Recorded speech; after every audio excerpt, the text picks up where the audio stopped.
سوق لو هيستو الماما لو كهستا أبا هذا بنتي وسوق اللي ودلي ما أنت اللي بين وهي أنا لا أنا قبتك وأنا لا أنا قبتك وأنا guri igu yaala oo guri oo dukaan أو حالي ده واحد كجورس أو بري قف بني آدم بري مجوري كرا هل ما إنه مجوري كرا قريالي نورا كان قف محدا قريالي هل ساعة نورا كان بري هل ساعة كجوري على ده ما نقول نوران كرا أساس ورسوا مالي سان مالي ميا سان مالي ميا dadka ku dhaqan Muqdisho qaar ma maanta ah barakac laakiin su'aasha weyn ayaa waxay tahay ma ogtahay in guryahooda la dumiyay iyagoo aan la siin wax digniin ah ma ogtahay in aysan helin hooy bedel ah lagana jartay biyaha iyo korontada ma ogtahay in qoysaskaas lagu yiri ka bax gurigaaga iyagoo aysan jirin meel kale oo aadaan maxaa lagu yiri karaa tan haddii aysan ahayn dulmi ama xadgudub bini'aadanimo nabiga sallallahu alayhi wasallam wuxuu yiri كبق ظلمك محايا لظلمك وحو نقون دونا مقدق مالنتا يوم القيامة إسلام وحو حرميه هويق قفك قرآن كان وحو ليهي أو دوانين قريها دادك إلا عاد فصح عاد كيشان سورة النور آيات اللواتني تضبات دادك اللي بركعيه ميهن كوا فلال دنبيات قلي ميا جوابته وميا ومواطنين وضد مساكين حق رسمية أو كسابة دادك اللي بركعيه تردو ده أيا وحيتا in ka badan 143,500 oo qofood ayaa la barakiciyay gudaha dalka Soomaaliya tan ilaa 2022 Muqdisho kaliya ayaa la sheegay in laga barakiciyay boqolaalkaas qoys waxaa la burburiyay xarumo caafimaad tuulooyin iskuulo iyagoo laga jartay biyihii korontadii iyo carruurta wax ku baranaysay dawladda iyo wakiilka tahay shacabka mise dadka maalqabeennada ee dhuldoonka ah barakicinta haddii ay tahay dan guud ma la siiyay dadkaas hooy cusub dab ahaantii anaga waxaan dad muslimiin ah qof walban wuxuu lahaa karaa dhul oo ku noolaado waxaa la inoo sheegay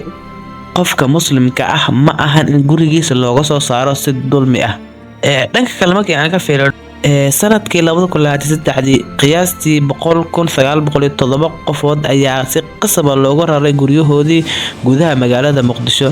halka 13 goobood oo la barakiciyay ay saameeyeen ilaa 10,000 oo qofood oo si barakacay markiiba sanadkii 2024 ilaa bartamihii 2025 hay-adaha sida NRC ayaa diiwaangelisay ku dhawaad 99,000 oo qofood oo rag iyo dumar isugu jira oo la barakiciyay iyadoo adeegyada ka hortagga barakicinta kaliya ay gaareen 18,000 oo qofood waxaan tusaale ka bixinaynaa tirada barakacayaasha ee saameynta ay yeelatay barakicintaas 2023 tirada barakacayaasha waxay gaarayaan 100,907 qofood kaliya gobolka Banaadir saameynta ay yeelatana waxay gaaraysaa 13 goobood oo barakicin ayaa lagu sameeyay sanadkii 2024 ilaa bartamaha 2025 waxaa barakicin lagu sameeyay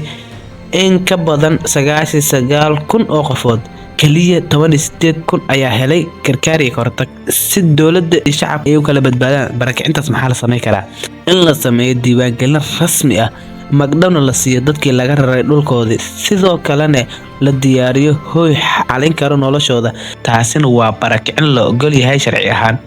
dawladda iyo maamulka Muqdisho waa inay u istaagaan baraaruga xuquuqda aadanaha haddaba haddii qof la raray iyadoo aan wax sharci ah la lahayn magdhow la'aan hooy la'aan taasi waa dulmi cad islaamkana ma ogolo wax dulmi ah xitaa haddii uu yimaado magaca dawladda horumar iyo ganacsi horumarka xaqa lama dhiso iyadoo la barakicinayo hooyooyinka iyo carruurta iyagoo laga burburinayo waxbarashadooda iyo caafimaadkooda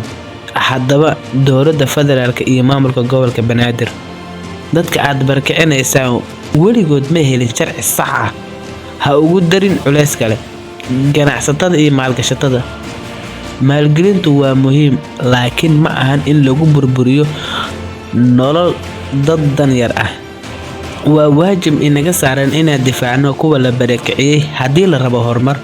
waa waajib in la dhiso meel cusub waa in la bixiyaa magdhow waa in la dhowraa karaamada dadka la wadaag fariintan dadka kale sababtoo ah waxaa qayb ka noqon kartaa badbaadinta qoys waxaana baraarujin kartaa mas'uul waxaana saameyn ku yeelan kartaa taariikhda